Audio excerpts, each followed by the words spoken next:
पढ़ो क्वेश्चन, आराम से 3 मिनट ले सकते हो। क्वेश्चन को पढ़ो, समझो, देखो क्या पूछा गया।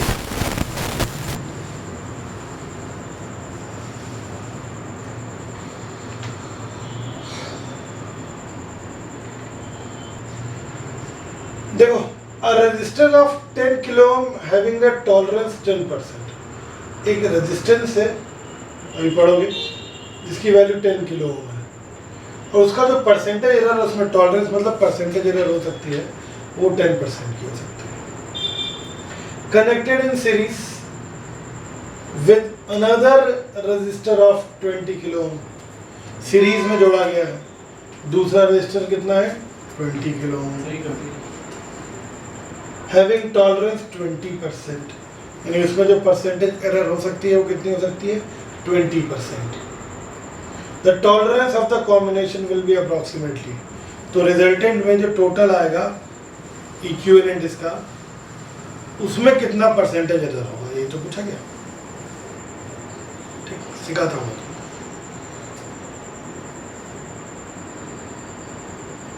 कितना आया 100 में 10%, देखते हैं भाई। ठीक है, 10 नहीं आ रहा यार, कुछ तुमने गड़बड़ कर दिया।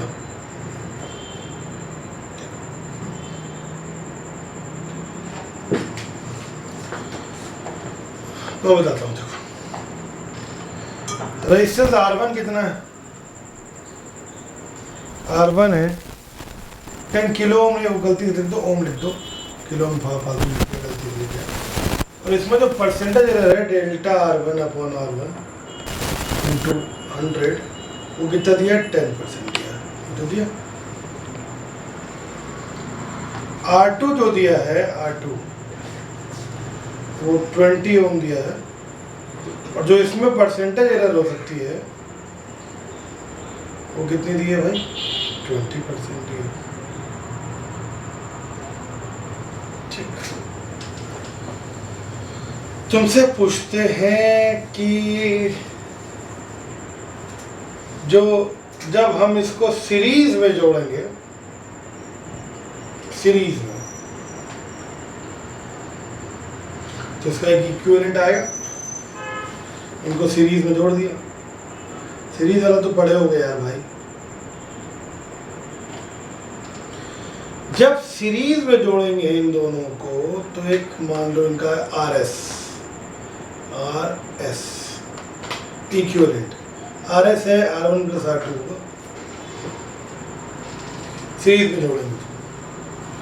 तुमसे क्या पूछ रहे हैं, जब इनको कंबाइन कर देते हैं तो उसमें कितनी परसेंटेज एरर आती है। यानी तुमसे पूछा क्या गया है, डेल्टा RS कॉम्बिनेशन के बाद अपॉन RS इंटू 100। पहले बताओ ये समझ में आया। जब सीरीज में जोड़ देंगे तो इक्विवेलेंट हो जाएगा RS, R in series, R in series. तो पूछ रहे हैं जब सीरीज में जोड़ दिया तो कितना परसेंटेज एरर आएगा। तो सीरीज में जोड़ दिया तो equivalent delta RS upon RS into 100। आप मुझे बताएं, आपको क्वेश्चन समझ में आया कि नहीं।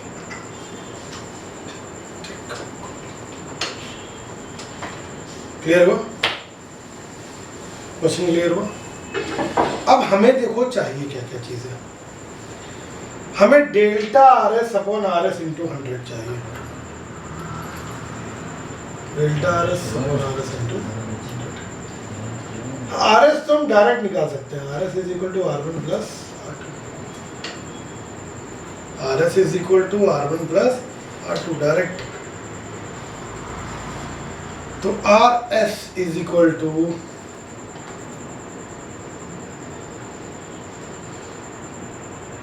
कितना आ गया, यहाँ से निकालें अगर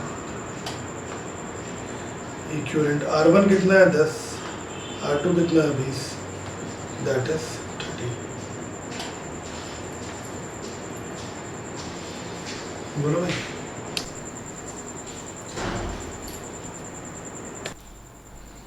ठीक है, क्या तुम डेल्टा R1 और डेल्टा R2 निकाल सकते हो?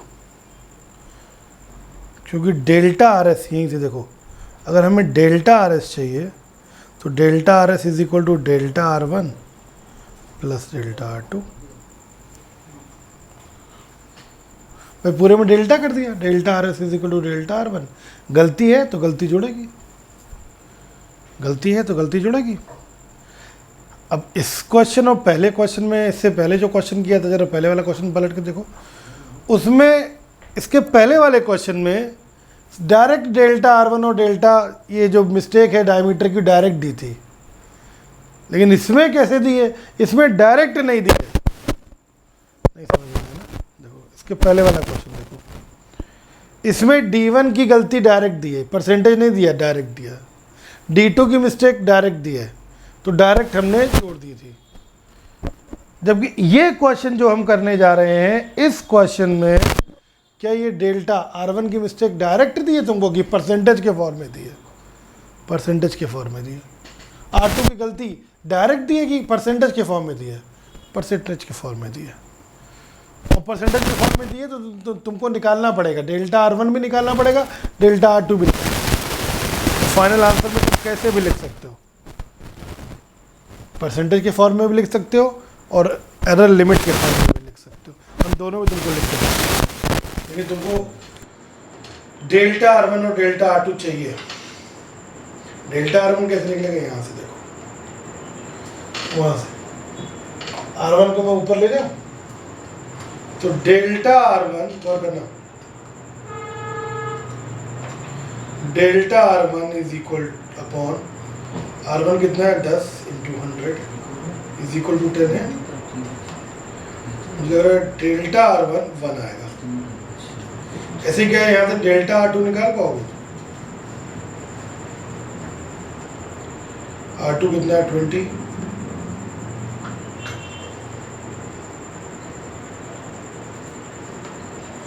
मुझे 4 आएगा।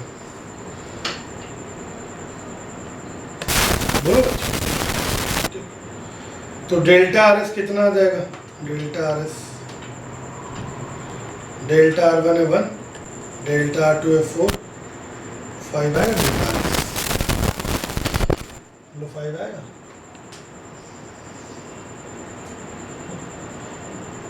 इतनी एरर आएगी। परसेंटेज पूछा है, सब सारी चीज़ों को यहाँ रख दिया जाए, इसमें डेल्टा आर एस रख दे, आर एस उठा के यहाँ से यहाँ रख दें सब। तो delta R S 5 upon R S 30 into 100, 50/3, 50/3, that is approximately 17%, 17%।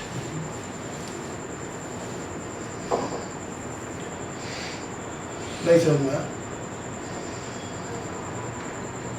बोलो।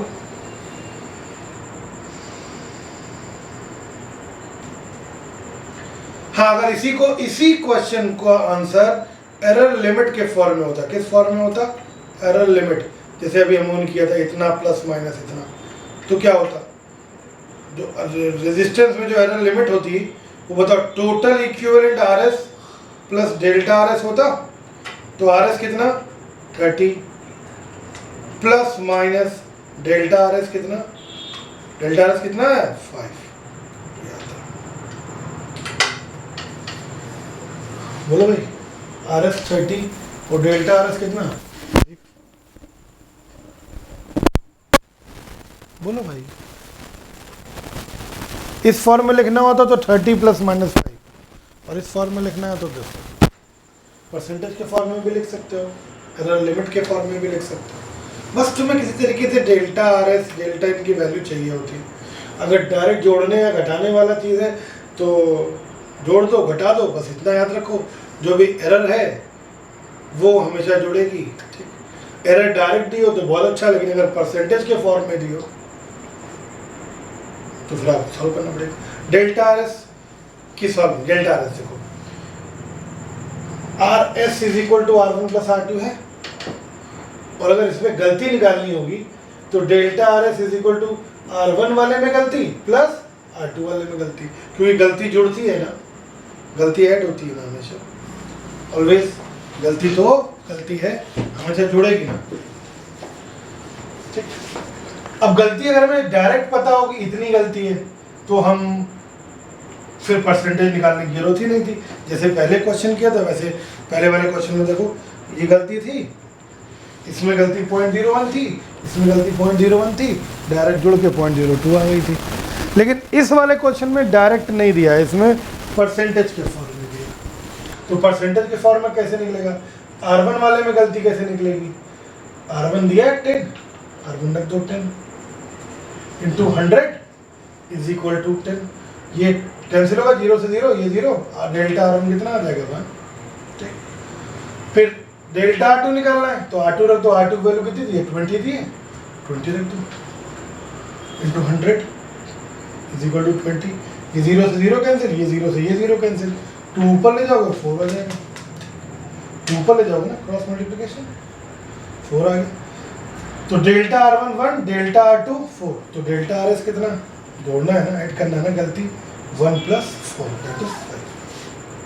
ठीक, तो गलती इतनी आ रही है टोटल। और अगर टोटल रेजिस्टेंस पूछे तो 10 + 20 30, तो 30 ± 5 गलती। और अगर परसेंटेज गलती पूछे तो इसी का 30, देखो डेल्टा गलती 5 ओरिजिनल, वही तो है 5 और 30, ये गलती है, ये ओरिजिनल। क्लियर? समझ गए बच्चा? एक क्वेश्चन और करोगे, 3 मिनट का टाइम, कोई जल्दीबाजी नहीं।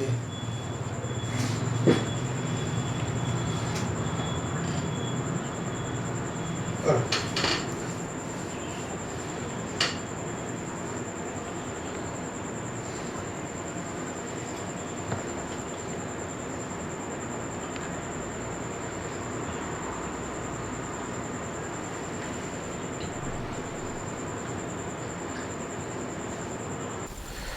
देखो भैया R1 दिया, पहला रेजिस्टेंस कितना दिया 4, और इसमें टॉलरेंस कितना, यानी कि delta R1 upon R1 into 100 कितना परसेंटेज दिया है 10।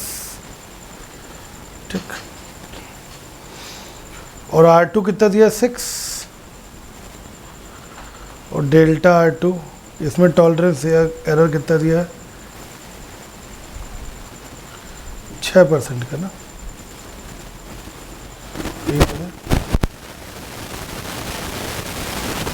भाई टॉलरेंस से पहले में 10% का, दूसरे में अच्छा दूसरे में भी 10% है,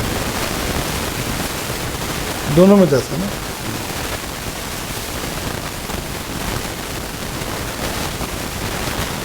ठीक, तुम्हें एरर किससे पूछी गई है?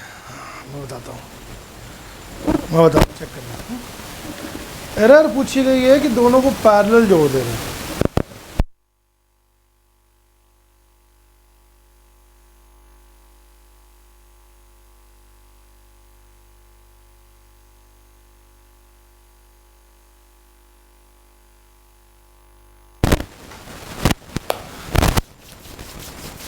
अब इसमें मल्टीप्लाई भी है, देखो ये दोनों टर्म मल्टीप्लाई में, फार्मूला बनाने में मल्टीप्लाई वाला हमने सीखा था, लेकिन यार इसमें एडिशन भी है। अब इस पूरे फार्मूले को हमको बनाना पड़ेगा, बोलो भाई, इस पूरे फार्मूले को कैलकुलेट करना पड़ेगा, पूरे फार्मूले को बनाना पड़ेगा। बहुत इंपॉर्टेंट क्वेश्चन है। ठीक ठीक, बताएं कैसे सॉल्व करोगे? देखो कोई घबराओ नहीं, एक टर्म ये, एक टर्म ये, और एक पूरी टर्म ये 3 टर्म मान लो। जैसे तुम नहीं करते थे x = a b upon c इसकी पावर a b, ऐसे करते थे माइन, तो एक टर्म ये, एक टर्म ये, एक टर्म ये करते थे। तो यहाँ पे 3 टर्म R1, इससे फॉर्मूला बनाएंगे। क्या बनेगा देखो, समझना, थोड़ा बात को समझना, क्या बनेगा formula. Delta R P upon R P into 100 is equal to, एक टर्म R1 वाली है, delta R1 upon R1 into 100, एक टर्म R2 वाली है, delta R2 upon R2 into 100, और एक पूरी टर्म कौन सी है, तो पूरे का डेल्टा R1 प्लस R2 पूरे का, गलती, upon R1 plus R2 into 100। पहले बताओ ये समझ में आया कि नहीं? दिख रहा है पूरा? जूम करना जरा उसको, उस फॉर्मूले को दिख रहा है?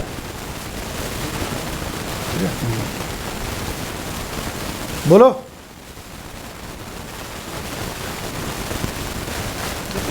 ये नोट करो पहले, delta R1 upon R1 into 100। बाबू तुम्हें इस क्वेश्चन में एक ये चीज तो देखो, पहले अब मैं बता दूं फिर नोट कर लेना। ये पूरी चीज तो दी है 10%, देखो ये पूरी चीज भी दी है 10%, देखो बस लपत्तर पता कहाँ है, ये 10 प्लस, बस लफड़ा कहाँ है, डेल्टा का मल्टीप्लाई करते हैं, delta R1 plus delta R2,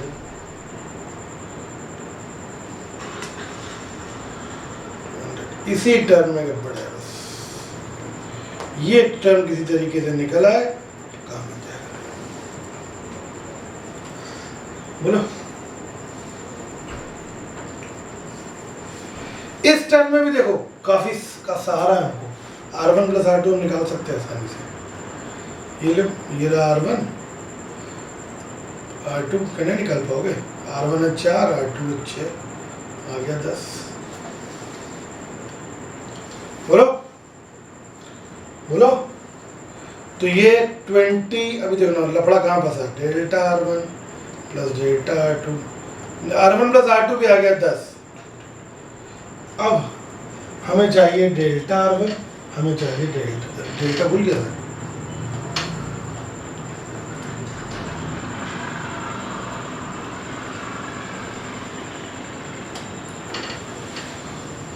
बोलो डेल्टा R1 चाहिए और डेल्टा R2 चाहिए। अरे यहां से निकाल लो डेल्टा R1 डेल्टा R2, बताऊं कैसे, देखो यहां से निकाल ले रहा हूं,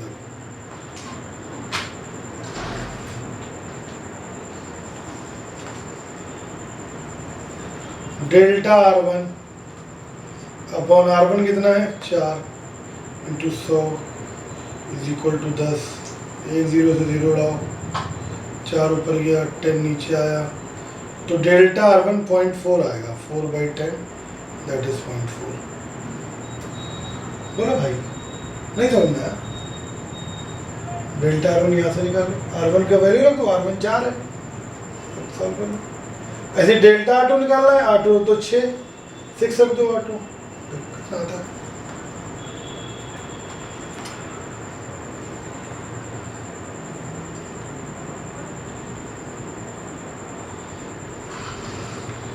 delta R2 is equal to 6/10 0.6 है।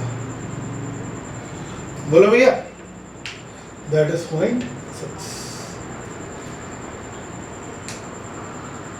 ठीक है, अब ये वैल्यू मैं रख दूं, डेल्टा R1 भी पता चल गया, ये रहा, डेल्टा R2 भी पता चल गया, ये रहा, ये वैल्यू उठा के सब मैं यहाँ पे पोस्ट कर दूं, यहाँ पे रख दूं, तो 20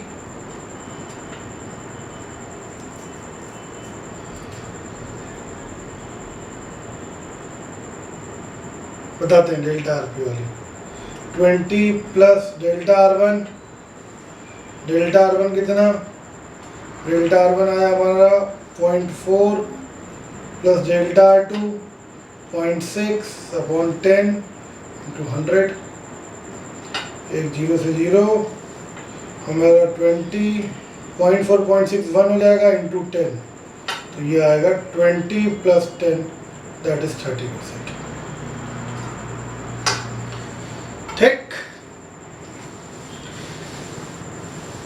अब एक क्वेश्चन है हमारे शौर्य भाई का, बोले ये आप जो डायरेक्ट इक्वेशन देखो, ये कहाँ से पता चल गई, इनका डायरेक्ट इक्वेशन लिखे हो, ये आपको कहाँ से पता चलेगी, वो भी बताते हैं। पहले ये नोट कर लो, नोट कर लिया। देखो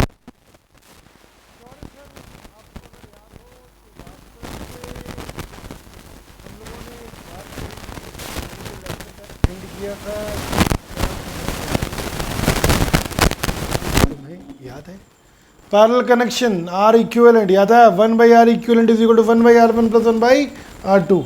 एलसीएम ले लो एलसीएम, देखो कितना आएगा,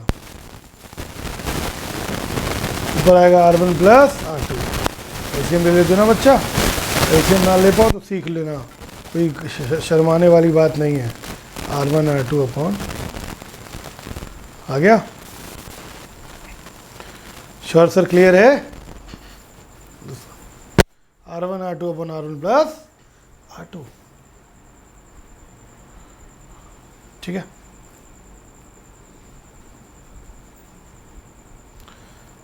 अब इसी को आप बना लो इक्वेशन, एक टर्म ये, एक टर्म ये, एक पूरा टर्म ये, डेल्टा वाली इक्वेशन बना लो, काम खत्म करो, ठीक है।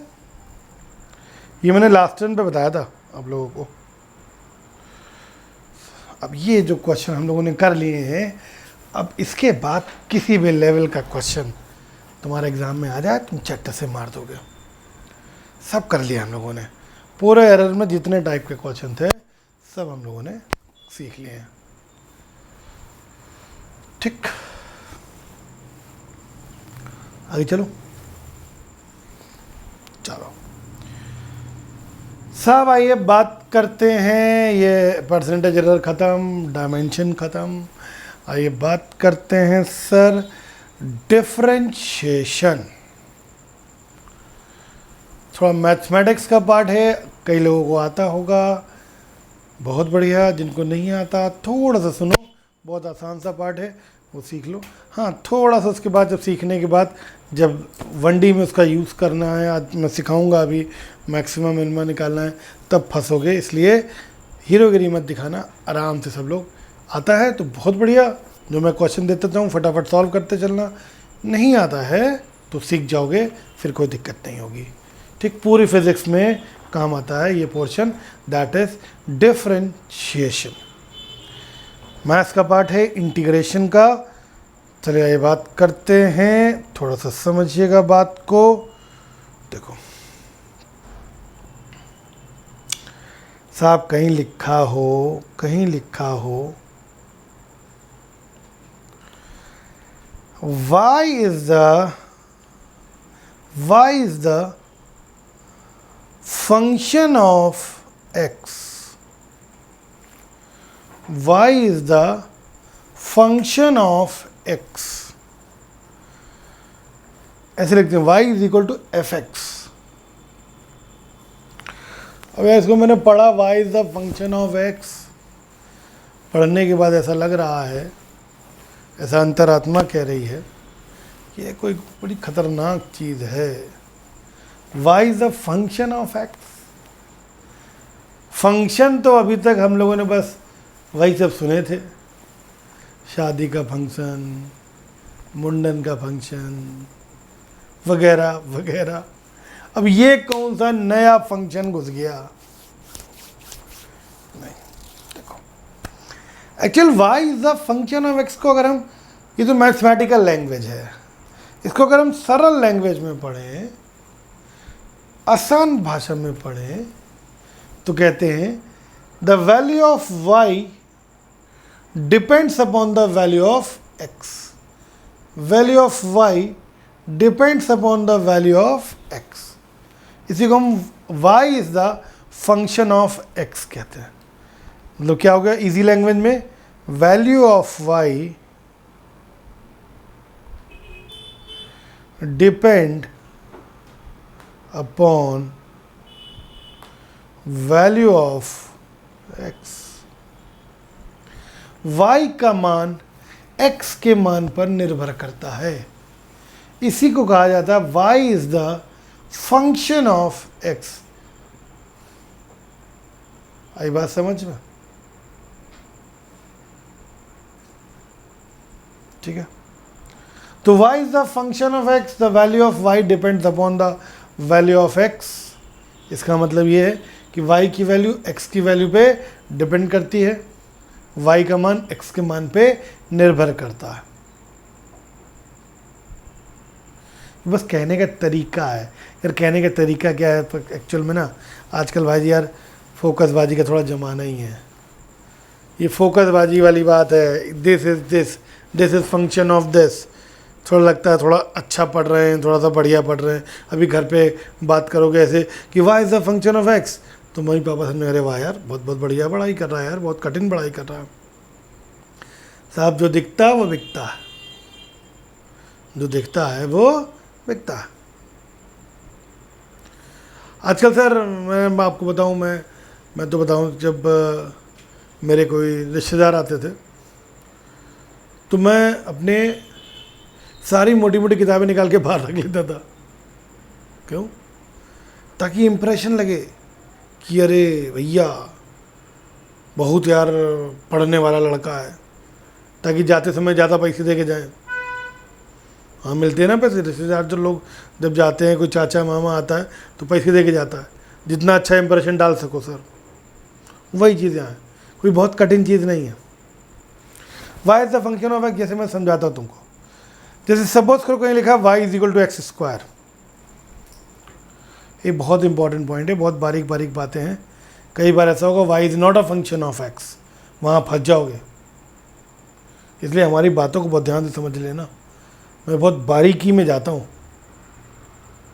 एरर में तुम लोगों ने पहले दिन तो सारे क्वेश्चन कर लिए, आज तुम सब क्वेश्चन में फंस गए, क्योंकि आज बारीक बातें थी। ठीक है, तो y is equal to x square, 100% y की वैल्यू x की वैल्यू पे डिपेंड करती है। कैसे? अब x की डिफरेंट वैल्यू रखो, मान लो तुम x इज इक्वल टू 1 रख दो, सपोज करो x इज इक्वल टू 1 रख दूँ, तो तुम ही बताओ y कितना हो जाएगा। 1 का स्क्वायर भगवान दे ऐसे 2 1 भैया, 1 का स्क्वायर 1। x की वैल्यू मान लो मैं 2 रख दूं, तो बताओ y कितना आ जाएगा। 2 का स्क्वायर, बोलो कितना हो गया 4। x की वैल्यू मैं 3 रख दूं, बोलो कितना हो जाएगा 3 का स्क्वायर 6 9। अब तुम खुद देखो, अगर मैं x की वैल्यू को चेंज कर रहा हूं, जब 1 रखा तो y 1 आया, x की वैल्यू मैंने 2 रखा तो y 4 आया, x की वैल्यू मैंने 3 रखा तो y 9 आया। मैं जैसे जैसे वैल्यू x की बदल रहा हूँ, वैसे वैसे y की वैल्यू भी बदल रही है। तो मैं वही तो कह रहा हूँ, y is a function of x, y की वैल्यू x की वैल्यू पे डिपेंड करती है, y की वैल्यू x की वैल्यू पे डिपेंड करती है। x की वैल्यू बदल दोगे तो y की वैल्यू भी चेंज हो जाएगी। ठीक है, मैथमेटिकल लैंग्वेज में पढ़ेंगे y is the function of x। Clear? चलो अब एक छोटी सी बात और देखो, कहीं लिखा है dy बाई dx, इसको क्या पढ़ा जाता है? dy बाई dx, बेसिक चीज़ें बता रहा हूँ एकदम। dy बाई dx पूरी फिजिक्स में काम आएगा। फिजिक्स में जब भी अच्छा क्वेश्चन बनता है तो डिफरेंशिएशन इंटीग्रेशन यूज होता है। dy बाई dx, इसको पढ़ते हैं डिफरेंशिएशन ऑफ y जो ऊपर लिखा है with respect to x, differentiation of y with respect to x। साहब मैं चाहता डायरेक्ट फार्मूला बता देता, लेकिन मैं पागल नहीं हूँ जो मेहनत कर रहा हूँ। इस पर आगे क्वेश्चन बन जाएंगे। Differentiation of y with respect to को t करते हैं, तो वहाँ यही चीज़ों में फंस जाओगे। तो क्या पढ़ा जाएगा? जो ऊपर लिखा रह जाता है differentiation of y with respect to x, लिख लो इस बात को, dy by dx, differentiation of y, जो ऊपर लिखा होगा उसका differentiation with respect to, differentiation of y with respect to x. लिख लिया? ठीक है, differentiation of y with respect to x. Clear? लिख लिया बच्चों? चलो अब देखो गौर करना। अब कई बार बच्चों किस तरीके के डाउट आते हैं, कैसे डाउट आते हैं, कहते सर कहीं लिखा है dy by D x, sir एक काम करो डी काट दो, y बाई एक्स बच गया। नहीं भैया, ये क्या कर दिया तुमने? अबे कहीं लिखा है 22/23, 22/23, कहोगे दो दो काट दो, 2/3 बच गया। ऐसा होता है क्या? नहीं, ये पूरा सिंबल है, ये नहीं कि डी काट दो। आई बात समझ में?